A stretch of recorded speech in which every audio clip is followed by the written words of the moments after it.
Ça y est, c'est la moitié de l'année, et quelle année, je te jure. Mais parlons de tous les bons films qu'il y a eu jusque-là en 2025. En mention spéciale pour moi cette année, il y a déjà Destination Finale, Else, Mickey 17, On ira, La Légende d'Ochi, Compagnon et Vers un pays inconnu. Pas mal, pas mal. Et mon top 1 hors Festival de Cannes cette année, c'est Sinners. Cette pépite rare réalisée par Ryan Coogler qui nous parle de racisme, d'appropriation culturelle. C'est un film important à voir aujourd'hui et moi j'adore le réalisateur Ryan Coogler pour la présence qu'il a et qu'il souhaite donner aux différents acteurs et actrices racisés à Hollywood, avec une performance magistrale de Michael B. Jordan, et plutôt deux fois qu'une, j'ai envie de te dire. C'est un film très beau qui se démarque avec toutes les franchises, les suites et les spin-offs qu'il y a aujourd'hui. Mon top 2 qui est sorti récemment, 28 années plus tard, de Danny Boyle. Évidemment, je suis biaisé parce que j'adore Danny Boyle et je suis un énorme fan de la cinématographie de Alex Garland. D'ailleurs, est-ce que tu savais que le réalisateur Danny Boyle, c'est celui qui a mis en scène la cérémonie d'ouverture des JO de 2012 à Londres?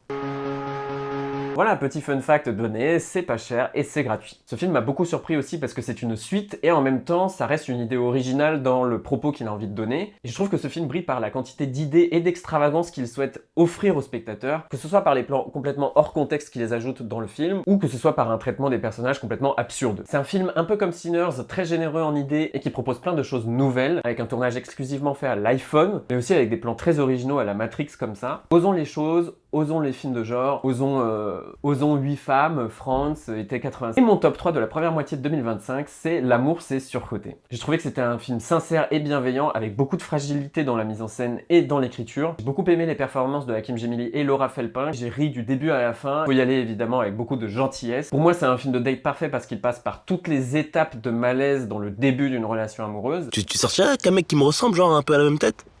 Non.